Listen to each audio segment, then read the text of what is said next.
Okay. Wonderful. I have to do the same thing with mine. If the front gate is open, every single person that walks past is absolutely a threat and has to be alerted to the entire house very loudly. But if the front Yeah. gate is closed, then it's like, oh, everything's very peaceful, nothing to worry about. Yeah, she goes Oh, around the perimeters of the property, just policing the oh, such a dog thing to do. yeah. Today I am with Karen. Now, Karen, please, so I don't mispronounce your surname, how do you pronounce your surname? Correct. Thurek. That That's it. is, where does that originate from? It's a very interesting surname. It's German. It's a German surname. So two brothers came out from near Heidelberg, Schriesheim, a little village near Heidelberg in 1848. So they were among the first free settlers in Queensland. Oh, wow. Oh, that's fantastic. What Yeah. history. So, Karen is going to be talking to us at the Writers' Festival this year in September. So, Karen, tell me a bit about the books that you've published. So far, there have been two books in the murder mystery series that I'm writing published.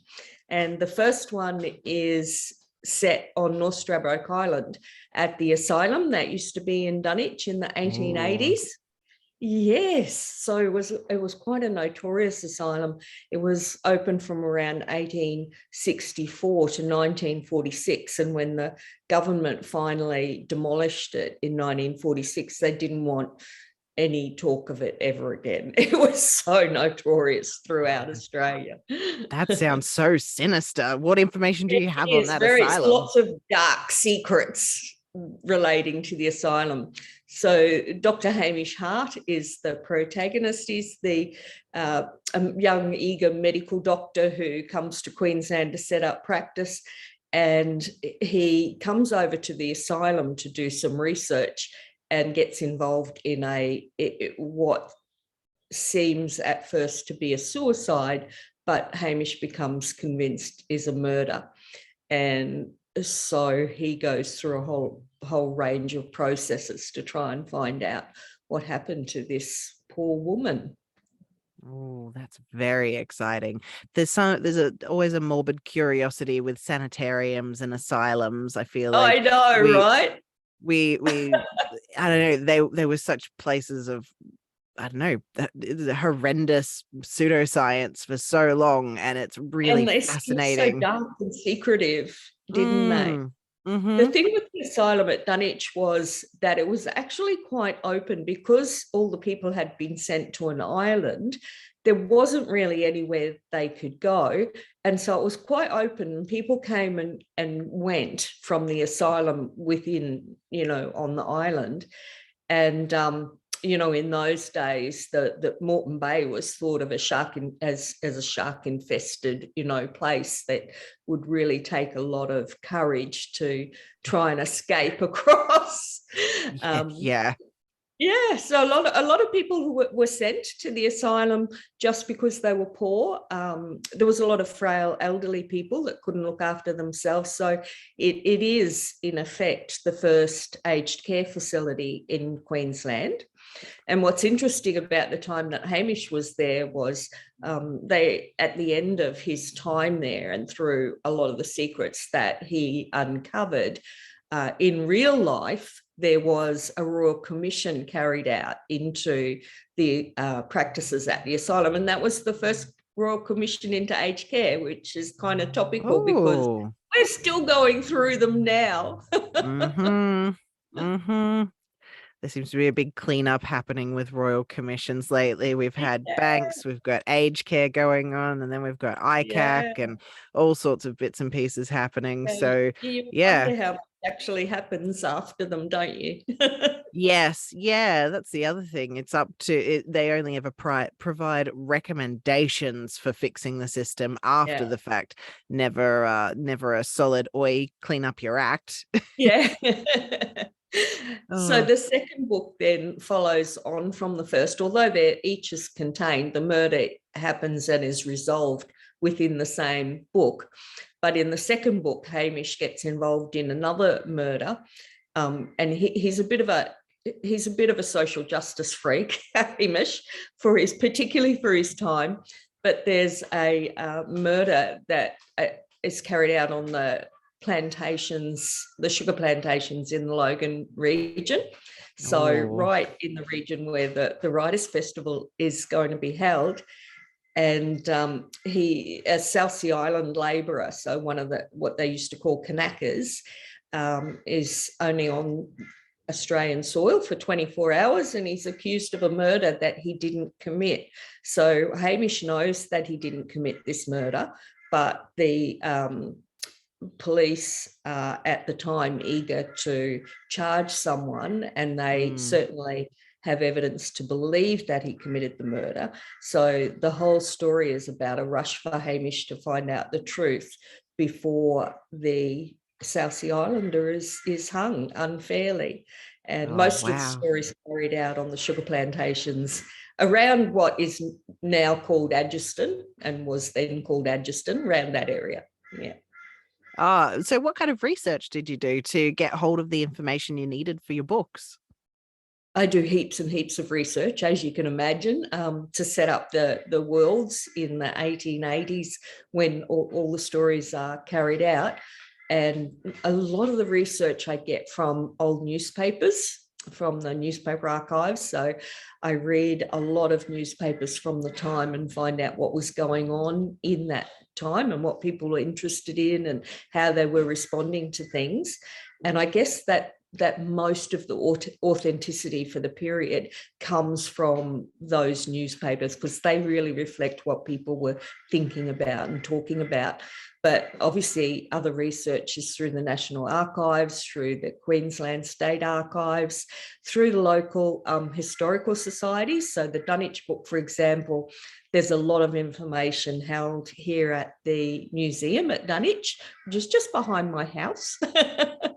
And also the local libraries have, information, and talking to older people. So with Dunwich, there are a lot of older people now whose parents perhaps or grandparents worked at the asylum because it wasn't demolished till 1946. So there's lots of local knowledge from talking to people as well. And the same with the Logan sugar plantations. As you know, there are still sugar plantations there. And there are a lot of people that work on and around the area in Adgeston where the sugar plantations that I talk about were located. So, yeah, lots of local knowledge as well. Oh, that's so fascinating. A lot of people, when we think of historical stuff, we normally are sent to historical America or historical Sydney, even if we're in Australia or Melbourne. But to know that Logan has such a rich history as well, I think it's something that, like, when we're teaching history in schools is really fascinating to learn, because you're walking in places that historical figures walked in. You get to learn so much about the people that you may be related to. Exactly, absolutely. There's very little local history in fiction around Brisbane and around the southeast Queensland area. So it's really fun to uncover these stories, to write them into fiction, so that it's a really fun way to learn about local history, but also it's really fun to talk to people about it. So everywhere I go to do signings, there are always people that come and say, my great-grandfather worked in this area, or my great-grandfather was in the asylum, and we've had, these sort of stories that have been passed down to us, but they're so excited to read about how the asylum really was, and to feel like you're there and you can put yourself in the shoes of these people that you're related to. It's that talking to people, talking to readers has been the most exciting part of this journey for me. Amazing. So tell me a bit more about the asylum. Is the building still standing? No, they demolished the building completely in 1946, but they left all the materials here. So actually my house is built out of some of the materials that were left behind from the asylum. That is so haunting. In my imagination. Oh, wow. No wonder you feel a connection to it. Yeah. And there is another building that it has become part of the Dunwich Museum, which is obviously behind me, as I said. So there are a couple of buildings, that you can see. Probably the museum one is the only one that is actually fully standing and was part of the museum, part of the asylum, sorry.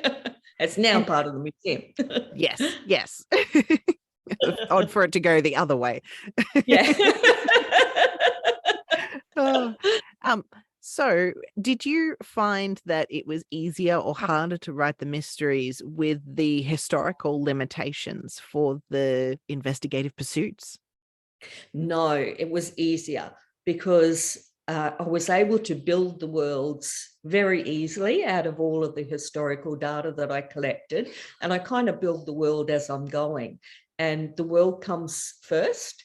So once I built the world, even with the first one, the Dunwich book, I built the world first. And then I thought, okay, who's going to be, what would I like my protagonist to be like, and who would I like him to be? And because I'm a medical anthropologist and I have a really, really strong interest in medical history, I thought, let's make him a medical doctor, because then I can include all of that medical detail and from the period.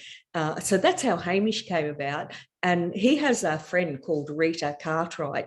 She studied medicine at the London School of Medicine for Women, which was a real medical school. She graduated from there, but when she came home to Australia, she's not able to practice in Australia as a doctor in that time because they didn't allow women to register as doctors. So she works as a pharmacy at the Bowen Lying In Centre, which is a women's hospital that actually existed in Bowen. So that's where Rita works. And Rita's a very, very strong female character. And, she gives Hamish a real ride for his money at times. But he's the doctor, and while she's a doctor too, she can't work because she's not registered. So she kind of she helps him. She's sometimes smarter in a lot of ways than Hamish, and he kind of needs her, even though he's really the doctor, the one that can take all the credit. So it's an interesting way to look at women in that period as well. The dynamic and the limitations socially on women through that era, and like, because nothing ever changes overnight either, so That's finding right, a yeah. place in that progress, between all the way back with no rights to some rights to many rights to full rights is it's an incredible journey. I absolutely love history. I've always loved history. I've got a whole bookcase over here that's just all based on historical books. And so for me, hearing about these sorts of things, it really makes you understand the cycles of society. Yep, absolutely. You can see how things have come over time. And so that's a great thing about writing history too. Oh, wonderful. Oh, it sounds so exciting. And I'm a mystery author myself. I do more cozy mysteries though. And Oh, so, yay. yeah, so we're in the same vein with that. And knowing it's like, the crime, you know what's happened, and then what you're writing is about what the detective is doing or what the investigator is doing to find how that happened. And so, do you find that you don't really get that surprise of, oh my gosh, it was them all along, but rather, I wonder if someone is going to figure this out at this point, or if it's going to be a surprise at the end? Do you often feel that trepidation? I do. I have that trepidation, but that trepidation is a little bit further along in the writing process. So I've talked about this, on air to Jen Leakey, who did a national ABC radio interview, and she asked me about when and how I know who the murderer is. And what listeners have been surprised to hear is I am actually, I can be 35,000 words through the book and still not know who the murderer is. And so it does come as a surprise when I'm in the bathroom, have a swim, or, at some moment I think, oh, you know what? So-and-so did it. And then I can weave all of that through. So later on, when I've gotten to 70,000 words, I'm starting to wonder, have I weaved too much through that it becomes obvious, or, should I hold that piece of information back a little bit further? But I kind of write in layers. So, you would understand as a writer that some of us will write from the first word to the last word in a row, but other people don't. And I'm one of that crew. I write in layers. So I write the full story out, which takes about 45,000 words, but then I go back in and put in the layers. And that's when we become, all the clues go in, and all the characterization and all those different things. It always takes a few goings over, I find. You never write a perfect first draft. Oh, no, that's right. And then that's just to get to the first draft. I don't say first draft until I've got the exact number of words. So my books stay at about 75,000 for a semi-cozy, murder mystery. Mine are kind of cozy as well, but, based in historical times. But so I don't call it a first draft till I've got 75,000 words, and by then I've probably changed it, 47 times. But then after that, you go back and there's another 11 or 12 iterations, of rewrites. So Definitely. Do you have plans for any more books in the future? Yep. So Murder in Frogs Hollow is the next one. It's actually with the publisher, and it's scheduled for release in November. And that one's exciting. Yeah, I know. It's so quick. And that one is set in the Brisbane CBD. So for people who know Brisbane, from Elizabeth Street down to the Botanical Gardens, and in a square from, say, George Street down to Albert Street. That used to be called Frogs Hollow in the 1880s. And it's a notorious area, a kind of red light district, so lots and lots of murder and mayhem in that area to talk about. So that's the third one. Nowadays it's just a good one for a Pokemon hunt. Yeah. Yeah. And the fourth book, so that one's written and with the publisher, so I'm working on the fourth book at the moment, and it's at that point where I have just figured out who the murderer is, and so I'm writing the last part of it, and then I'll go back and put in all the layers. Beautiful. Oh, that's very exciting. And so for the Writers' Festival this year, what will you be talking about to our wonderful audiences? I'm hoping to talk about the transition of careers that I have taken. So I'm a medical anthropologist by trade, and I've spent 30 years traveling around Cape York, the Gulf of Carpentaria, Papua New Guinea. Those are the kinds of areas where I've worked. And when COVID hit on the 17th of March 2020, actually, I was in Sydney working, and my boss rang and said, "You've got to go home, and you're not going to get home." So I went home, flew home, and I just thought, what am I going to do? I've been so busy for so long. And I decided, you know what, I'm going to write murder mysteries. So that's what triggered me into this space. I've always loved murdered mysteries, always wanted to write, but I want to talk about that transition because I think it might be interesting to people. It's been a complete change of life for me, from one life to a completely new life that I didn't understand. I didn't know anything about writing or publishing. I knew I wanted to write, and I've written, things in the past. I've mostly published non-fiction works and scientific papers and so forth. So I had to learn a whole new space. I had to learn a new way of working. It's very, it's kind of lonely writing when you've been used to working with a lot of other people all the time. Yeah. And you know what? I've been used to being the boss. It's really hard to realize that I'm not actually the boss of anything anymore. So, I've had a lot of changes to realize, and also learning the industry. I think learning about the industry has been a massive learning curve for me. And,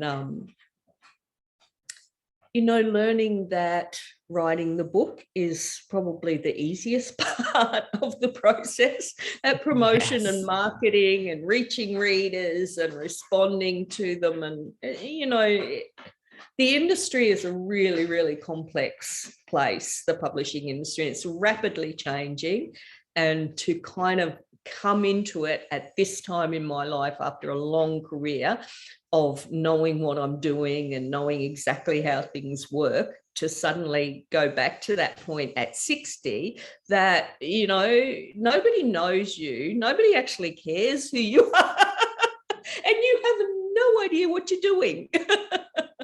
Oh, yes. So that's the I want to talk about. It's amazing, though, that without the life experience and without all of the things that you've experienced in your work, in relationships, you have less to write about, because if you didn't have those things.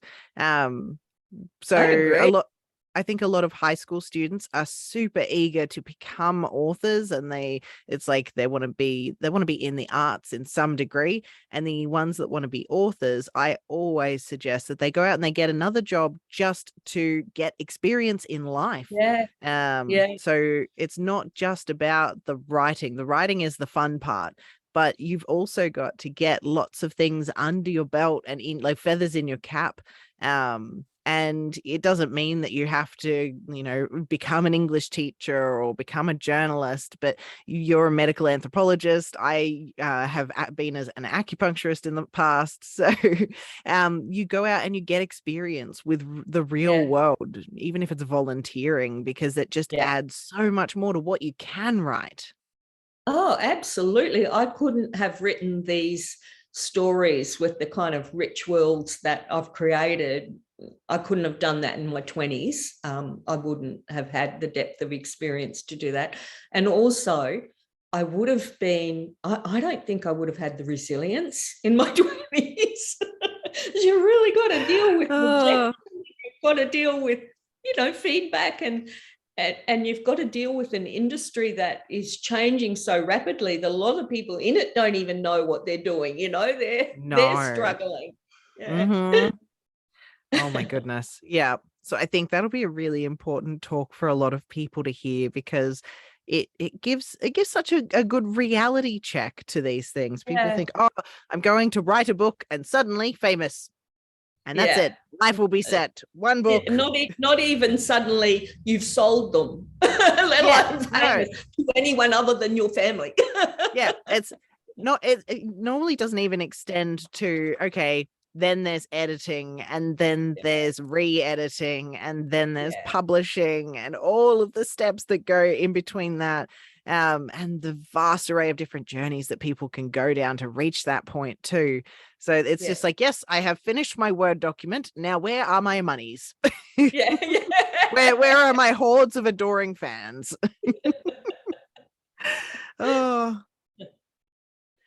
But yeah, so I think your talk in particular would be really valuable for people to go and see, purely because you're giving a real life insight into that transition. I hope so. I'm really excited to hear it, and I'm excited to get a copy of your book, because I love a good mystery, and I love it when I don't normally write dark stuff, but I love reading it. And it's one of my favorite medias. I can relax a lot with it for some reason. So I'm really excited to get hold of that when I see you in September. Right. Thank you so much for joining me today, Karen. And I think everyone will be very keen to see your talk and to know what it looks like to go between careers and publishing books, especially about Logan itself. Thank you. I can't wait. It's very exciting. We'll see everyone in September for the Logan Writers Festival 2022.